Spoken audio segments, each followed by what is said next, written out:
pano, this is the kingdom. Now the Bible says, umambo wokudenga munhu asi vanhu vavete. You see, pane munhu akaenda akanokusha mbeu yanzi yakanaka, akaikusha pai mumunda wake. Mbeu yakanaka, kana uchinzi yakanaka kunorehwa mbeu inokwanisa kumera. That's the number one. Number two, yakanaka zvirevi beauty yekunze, but kurehwa genuine. This is what is important, genuine, because dzese mbeu idzi dzemashawi nezvezviyo dzese dzakanaka, because dzese dzakamera. It's not about kumera, it's about kuve genuine. Nyaya issue haisi yekuti vanhu vacho vanoenda here kuchechi, but nyaya ndeyegenuineness, kuti are they genuine, vanhu vari kuita zvechokwadi here. Haisi yekuimba nekuparidza, tese tinoparidza, tese tinoimba, haumatoparidza zviri nani, but nyaya iripo ndeyekuti zviyo here kana kuti mashawi. Ndopandinoda kuti mupabate baba. The Bible says mbeu ndiye akaikusha, munda ndewake, which is okay, mbeu ndeyake, asi vanhu vavete. You see, this is what happens kana vanhu vachinge vavata. Pane zvinoitika usiku. Mamuchiziva here kuti vazhinji vedu esinoizvi tinovata but hativati zvakanaka. Pane zvinoitika usiku.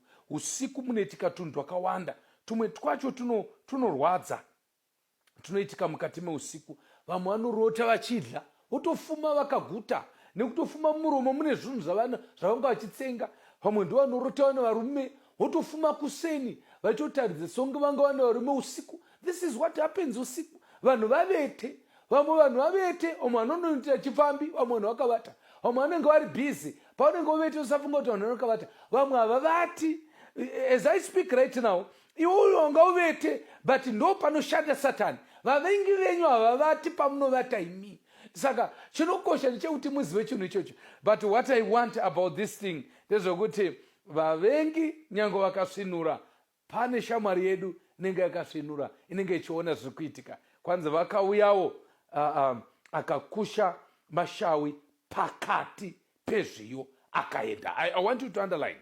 Because panguva iyi vadzidzi pavakanga vachiudzwa vanyasa kuhwisa kaucha yakanga iriko. Kaucha yakanga iripo yakanga ichiti kana munhu ane munda wake akaisa mbeu yakanaka, muvengi wake kuti azikama kuti muvengi wangu ari kugwaneni, anouya achikusha yake mumunda uya warimwa nemuridzi, as a sign yekutaridza kuti hatisi kuwirirana. Dai ari mazuva ano, it's a declaration of war yekuti ngatichigwa. Ende kuuya usiku vanhu vasiko zvinoreva kuti dai auya masikati aigona kudziviswa. Ndoda kuti mupaone papa. When people are asleep, panguva yekuvata ndo panoitika zvinhu. Saka rega nditi even panguva yezvinezvi ndipoti budei mbichana. I know kuti the truth iri kutichwa panapa it's actually different from what I'm saying. But panguva yekuvata yeusiku ndo panika ma-challenges. When darkness comes in our lives, muvengi anopinda. Usiku hwako hwekutambura Satani anopinda. Usiku hwekufirwa Satani anopinda. Usiku hweurovha, hweurombo, hwedivorce, hwemarriage iri kunetsa Satani. Pausiku hwako ndo panosvika muvengi ipapa. Everyone ane usiku hwake. But the Bible says haagari kana akusha anoinda. Strategy yake yanga iri yekuti ndinoda mashawi pakati pezviyo. Now, the reason yataitira dzidzo chino ndeyekuti pano vanhu vakawanda vanoda kuchenesa munda nekudzura mashawi. Variko vanhu vari very serious paissue yekuona mashawi nekuda kuadzura. The Bible is clear. Muridzi wemunda akati, regai zvikurirane kusvika pakucheka kana pakukohwa. Remember vanga vamboudziwa muparable yethe sower kuti kucheka ndiko kuguma kwenyika, anocheka ndo vatumwa. Saka panapo vakuhwisisa kuti regai zvikurirane kusvika pachachekwa nyika. Variko vanhu vakawanda vanoda kuchenesa chechi. Variko vanhu vakawanda vanoda kuti vadzure vanhu vakaipa mukati mechechi. Ngaende kutaura munhu waMwari. rako basa harisi rekuda kugadzira chechi. Chechi nemuridzi wayo, rega chechi yakadaro. Asi kuti tisatsiureba, vanhu ngavatsiugwe, but iweyo basa rako rikufunga kuti chechi inofanira kunge iri perfect. Vanhu vanopinda muchechi vange vakanaka, semaonero aunoita, sekunaka kwako kwaunotaura ikoko. It's your own issue. But Mwari anoti, rega zvikurirane, harisi basa redu rekuda kufamba tidzura machawi. Because kana tadaro, tinodisturbawo futi, even nezviyo zvikura zvakanaka. In other words, basa remashawi ranga rekuvhunga, to disturb from the root. Hallelujah. When we talk about the root, tikutaura pamusoro pezvatinotenda zvakadzama, ndo zvinogwiswa nazvo naSatani. Anoisawo zvake marutsu ake achipinda mumarutsu edu, zvichisangana pasapa, mvura zvichimwa mvura yakafanana, zvichidya manutrients akafanana, zvichisakurirwa zvakafanana, but haungazvizivi until the time of harvest. Challenge yedu ndeyekuda kudzura nguva yekukohwa isati yasvika. Unodzurirana. Saka munyori panapari kuti kwete mukadzura mungaite mistakes ekudisturba, munodzuriranawo futi nezviyo. Hapana here vanhu vakawanda vakabudiswa nekuda kwako kuda kuchenesa vanhu. Tinoona masocial media, pana vanhu vakawanda vanogwadziwa nechechi. Rega nditi zvinokosha kudzivirira chechi yaMwari. Chirongwa chino hachisi chekuda kuti rega zvinhu zvakadaro tisingatauri sezvinofunga vamwe kuti musatsiure chakaipa.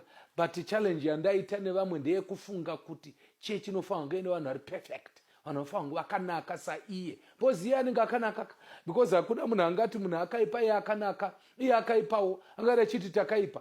Unoziva kuti kazhinji tikacelebrata kudonha kwemunhu, kucelebrata on go, kuti kana mazvimwisa mupembera unopfuriwa nepfuti. Makafanirwa kuchema kuti ndaruzisa timu because umwe wangu amwisa kugedhe redu. Saka munyori panapari kuti panapa mungakanganisa in case madzurawo futi zvekuti zvese zviri kuti muri kunzwa here panapa. Munda ndewaniko? Munda ndewaJehovha, ende munda ungafananidzwa nekereke yaMwari. Kuti mashawi haasi kuwanikwa kusango. Ukaona mashawi kusango hauna problem, but the moment waona mashawi pakati pezviyo zvave distorted. Why? Because munda hausi wemashawi, munda ndewezviyo. But the Bible says regai zvikurirane kusvika pakukohwa. Reason number one, unodisturbawo even nezviyo. Number two, hazvinyanyi kunyanya kuzikama kana tisati taona, tisati zvanyatsa kutumbuka. Teresa, hazvinyanyisi kuonekwa zvakanaka musiyano kana tisati taona chipande chabuda, kana tisati taona the blade yavepo, kana tisati taona mwana avepo. Unogona kusaziva kuti shawi nderipi, zviyo ndezvipi. Apa ndo pane nyaya yakakura manje. Ukatarisa kunze zvichakura zvakafanana jeje. Ungashorei ukatarisa mashizha shawi, mashizha even ezviyo, ukatarisa makuriro zvinokura zvakanaka, zvakasvibirira zvakanaka, but tinozosiyana pavana, pambeu. Hallelujah. Ukatarisa seed, the very seed yewheat, it's bigger. But the seed, it's not just bigger, it's big and stronger.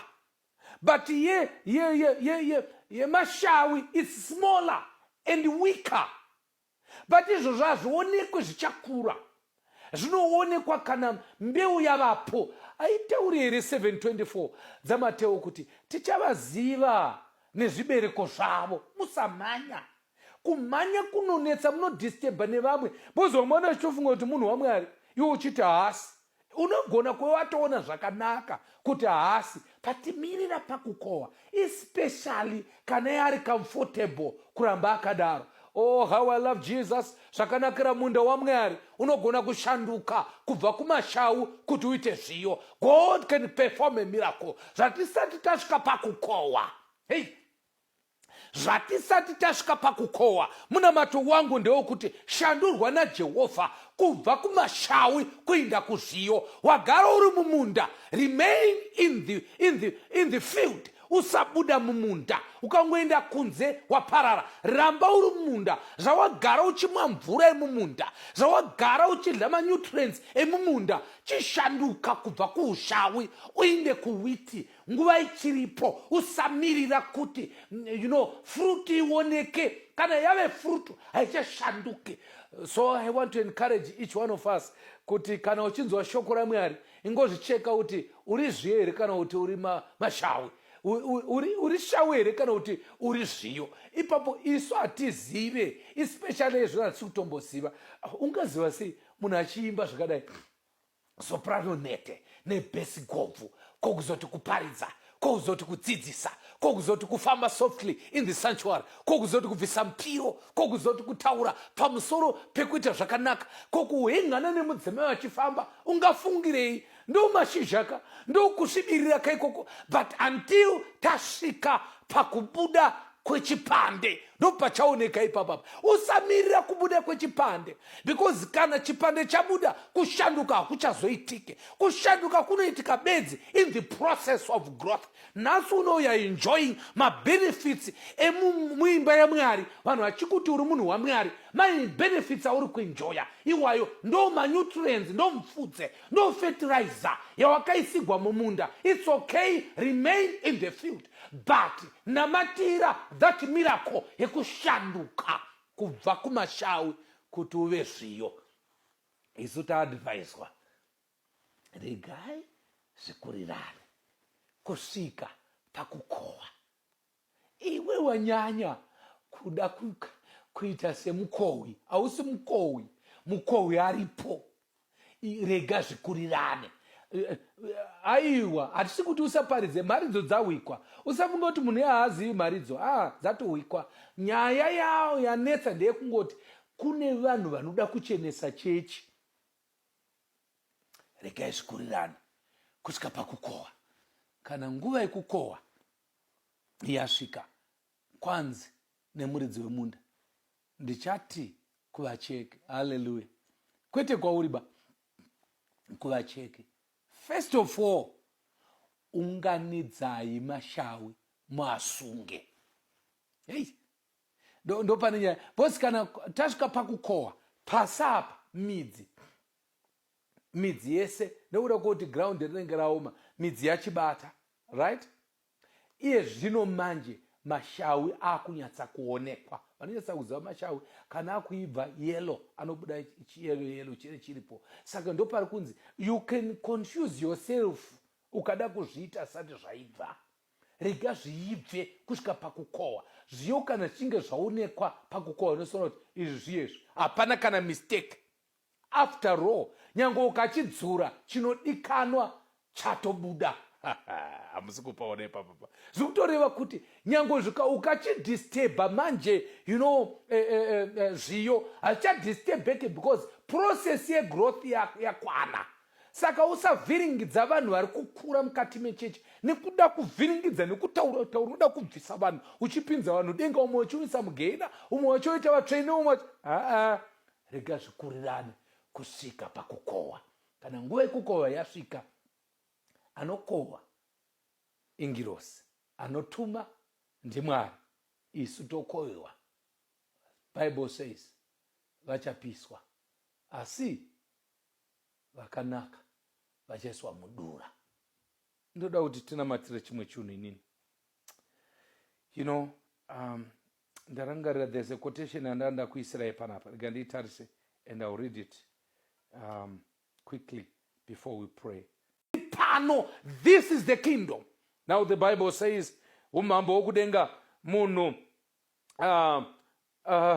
asi vanhu vavete. You see, pane munhu akaenda akanokusha mbeu yanzi yakanaka, akaikusha pai mumunda wake. Mbeu yakanaka. Kana uchinzi yakanaka kunorehwa mbeu inokwanisa kumera. That's number one. Number two, yakanaka zvevi beauty yekunze, but kurehwa genuine. This is what is important. Genuine, because dzese mbeu idzi dzemashawi nezvezviyo dzese dzakanaka, but dzese dzakamera. It's not about kumera, it's about kuve genuine.